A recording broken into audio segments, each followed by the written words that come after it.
Buenos días o buenas tardes, dependiendo de cuándo estén viendo esta cápsula, la cual tiene como objetivo presentar todo acerca de la patología litiasis renal. Esta se caracteriza por la presencia de depósitos de sales minerales, las cuales son llamadas cálculos o piedras. Estas se originan en el riñón y pueden desplazarse por las vías urinarias, en donde pueden causar la obstrucción del paso de la orina, generando los primeros síntomas o signos de esta enfermedad, que pueden ser dolor, infección o daño renal.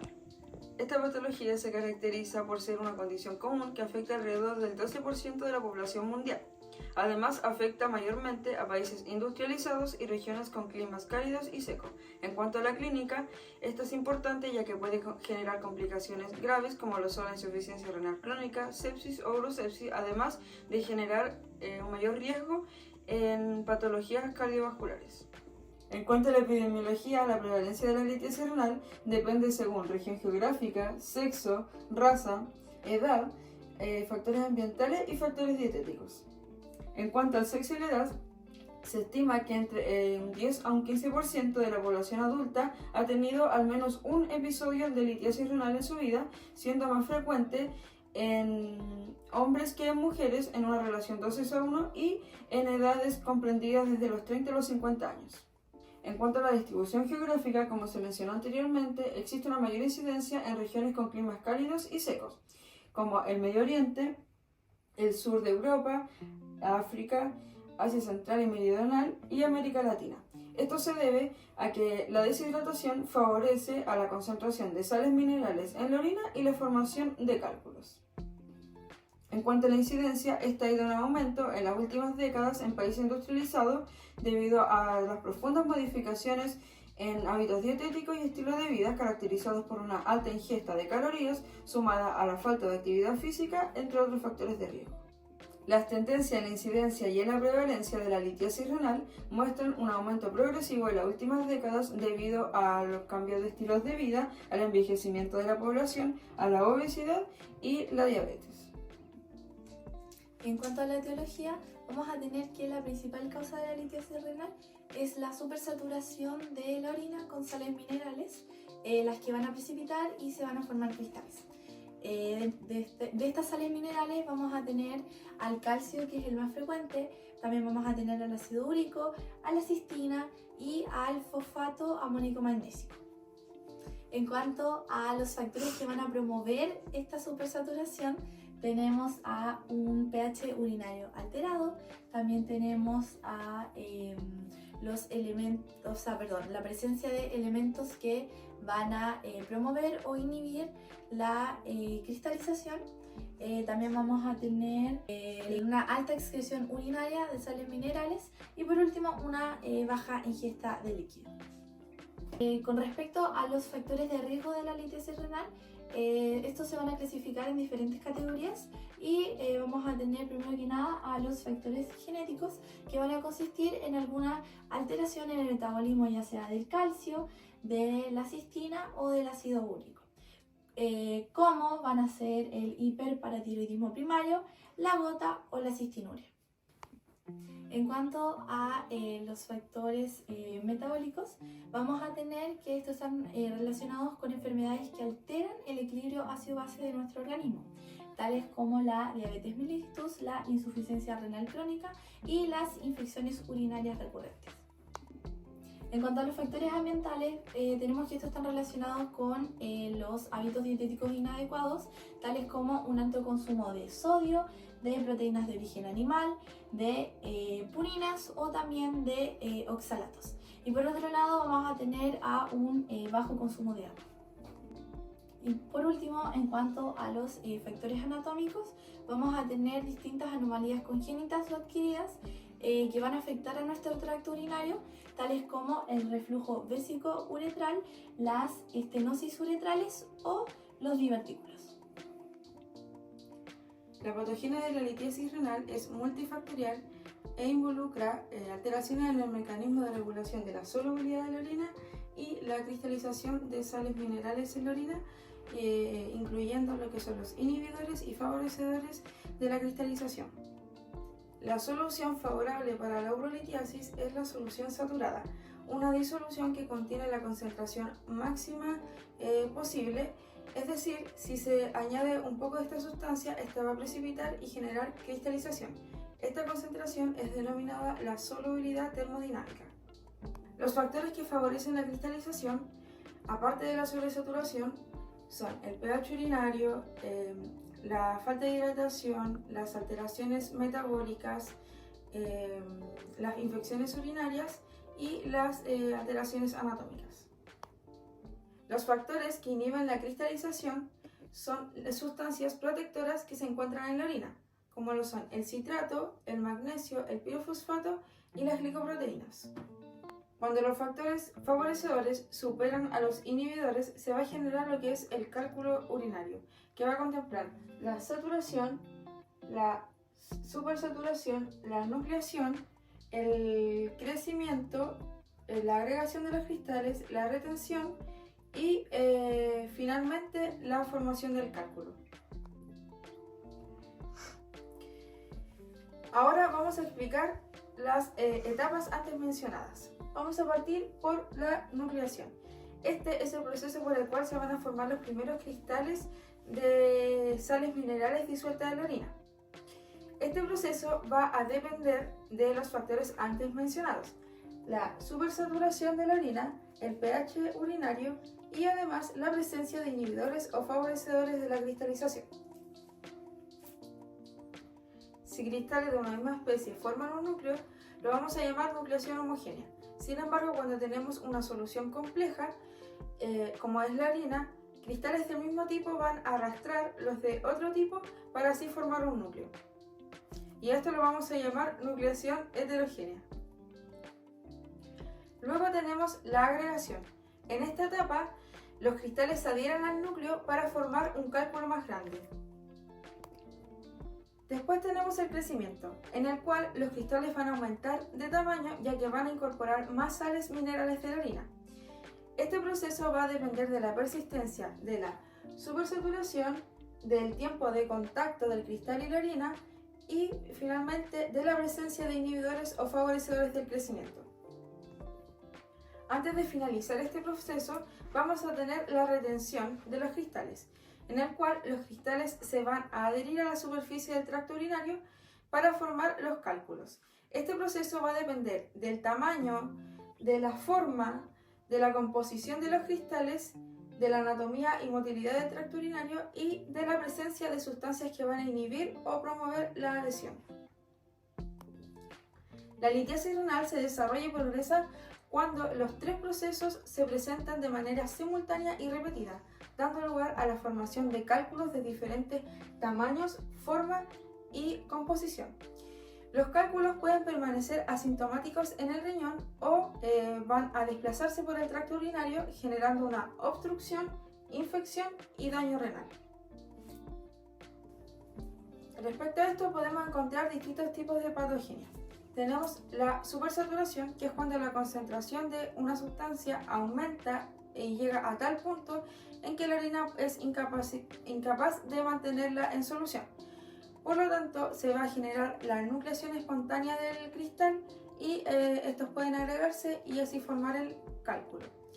Luego tenemos el déficit de inhibidores de cristalización, que se unen distintos iones para formar complejos solubles que van a inhibir o retardar la cristalización. También tenemos la alteración del pH urinario. Por ejemplo, los cálculos de ácido úrico se van a ver favorecidos por el pH ácido. En el caso de los de estrubita se ven favorecidos por el pH alcalino y los de oxalato cálcico no se van a ver influenciados por el pH. Y por último vamos a tener la disminución del volumen urinario. La reducción del volumen de la orina y la éstasis urinarias van a favorecer la cristalización ya que se va a concentrar las sales en la orina. Ahora pasaremos a hablar sobre cómo afectan los cálculos a distintos sistemas y órganos específicos. Vamos a partir hablando del riñón. Este puede sufrir un daño por la obstrucción del flujo urinario, por la infección o la inflamación provocada por el cálculo. Y esto puede causar dolor lumbar, hematuria, que es sangre en la orina, piuria, que es pus en la orina, hidronefrosis, que es dilatación de los riñones por acumulación de la orina, pielonefrite, que es una infección en el riñón, o insuficiencia renal. Luego tenemos el uréter. Este puede sufrir daño por la obstrucción del paso o el impacto del cálculo y puede causar dolor ureteral, hematuria, hidronefrosis e infección urinaria ascendente. Después tenemos la vejiga. Esta puede albergar cálculos que se han desprendido del riñón o del uréter. Esto puede causar dolor vesical, hematuria, disuria, que es un dolor al orinar, poliquiuria, que es orinar con mucha frecuencia, infecciones urinarias bajas o de retención de orina. Finalmente tenemos la uretra, la cual puede sufrir obstrucción por el paso o por el impacto del cálculo también, y estos pueden causar dolor ureteral, hematuria, disuria o infección urinaria bajas y retención de líquido. Síntomas principales. Al ser manifestaciones subjetivas pueden variar de un paciente a otro. Dentro de los más comunes se incluye dolor intenso en la zona abdominal y lumbar, molestia al orinar, cambio en frecuencia y urgencia urinaria, además de náuseas, vómitos y malestar general. Dígame, ¿qué lo trajo por acá? Bueno, sabe que me he sentido más o menos mal porque cuando voy al baño, cuando orino, he sentido mucho dolor cuando orino y he hecho con sangre también. Ya. También he tenido fiebre hace un buen rato, escalofríos también y también he tenido harto vómito. ¿Y algún dolor abdominal? Ah, sí, con un dolor abdominal cuando me palpo, por mientras siento sensible. Ya. Entonces, por lo que usted me dice, yo diría que está la posibilidad de que sea un cuadro de litiasis renal, por lo que le voy a mandar a hacer unos exámenes para confirmar o descartarlo. Primero, una radiografía abdominal para ver si efectivamente son cálculos o no. Una tomografía computarizada en donde vamos a ver tamaño, ubicación y cantidad de cálculos, porque puede ser más de uno.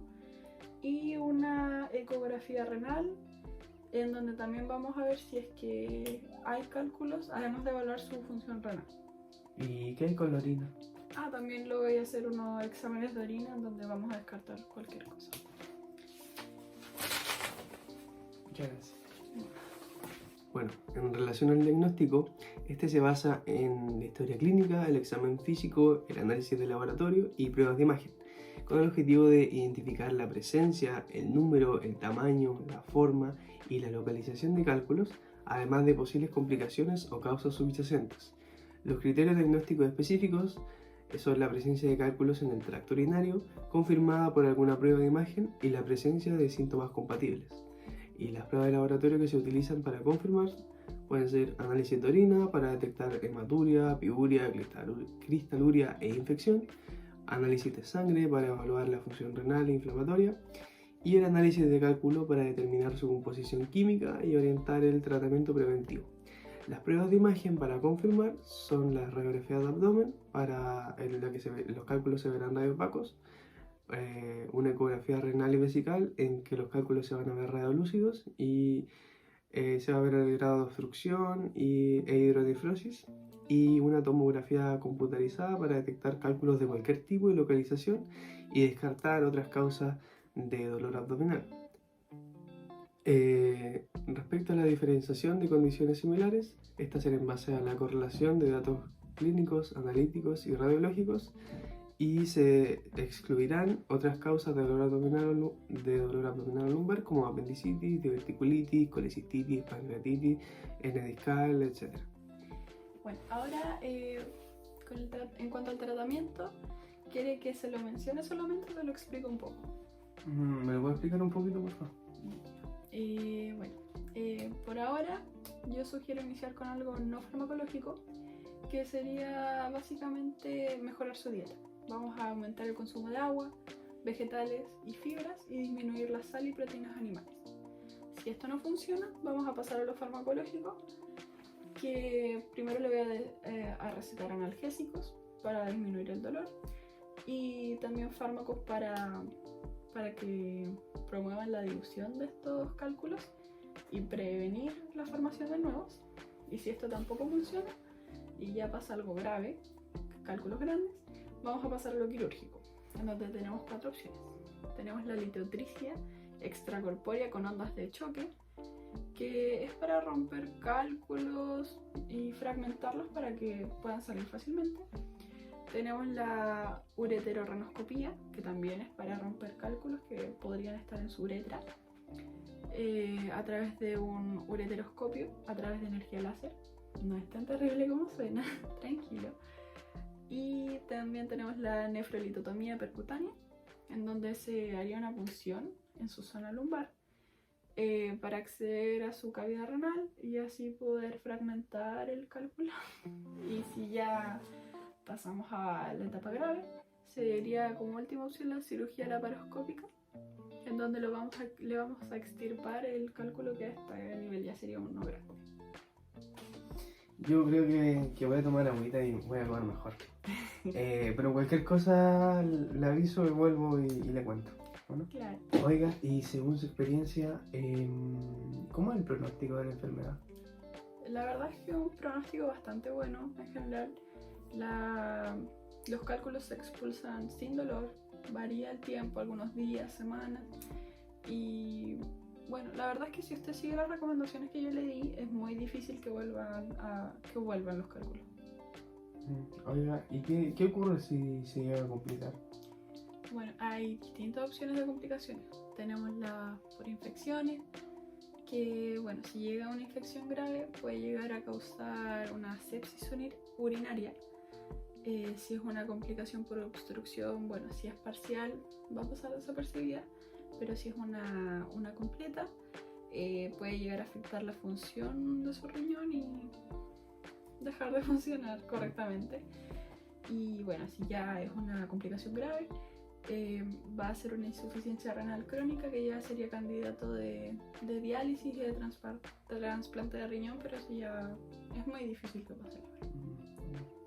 La prevención se basa en modificar los factores de riesgo modificables como dieta, hidratación, estilo de vida y uso de medicamentos. Las estrategias para prevenir la aparición o propagación de la patología son: beber entre 1 a 2 litros de agua diariamente, control de peso,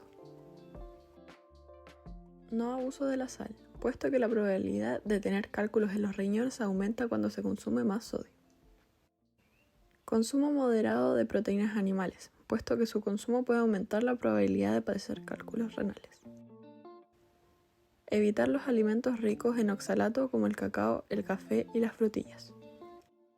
Uso de distintos medicamentos, tales como diuréticos que reducen la cantidad de calcio en la orina, hidroclorotiazida, elementos que inhiben la formación de cálculos como el citrato potásico y elementos que reducen la cantidad de ácido úrico en sangre y orina como alopurinol.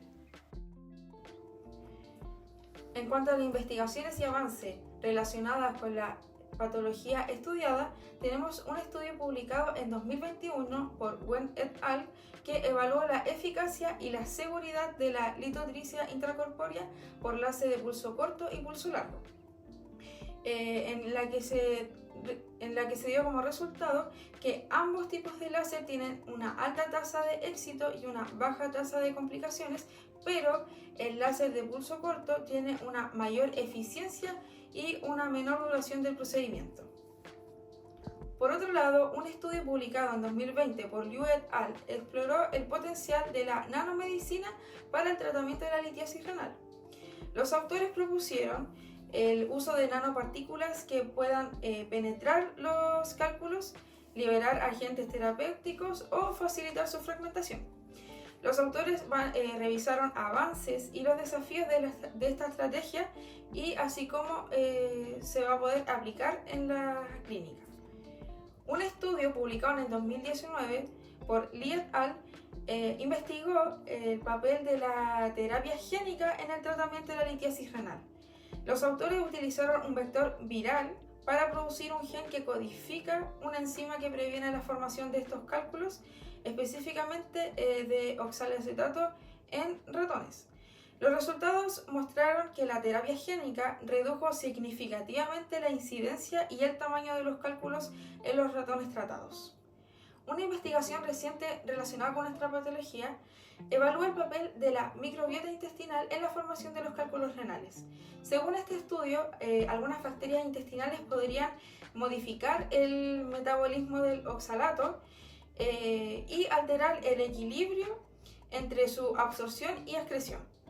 Así, se plantea la posibilidad de utilizar probióticos o trasplantes fecales como estrategia para prevenir o tratar la litiasis renal. Finalmente, un descubrimiento relevante es el desarrollo de un dispositivo portátil que permite detectar los cálculos renales mediante el análisis de la orina. Este dispositivo va a utilizar un sensor óptico que mide la concentración de cristales en la orina y una aplicación móvil que va a interpretar los resultados y ofrecer recomendaciones al usuario. Este dispositivo podría facilitar el diagnóstico temprano y el seguimiento de pacientes con litiasis renal, y también va a poder mejorar la adherencia al tratamiento y su calidad de vida. Como conclusión, debido al gran porcentaje de personas que padecen esta enfermedad o han padecido esta enfermedad a nivel mundial y el aumento de esta en las últimas décadas, se recomienda hacer mayores estudios e investigaciones en la prevención, el tratamiento y cómo mejorar la calidad de vida de nuestros pacientes.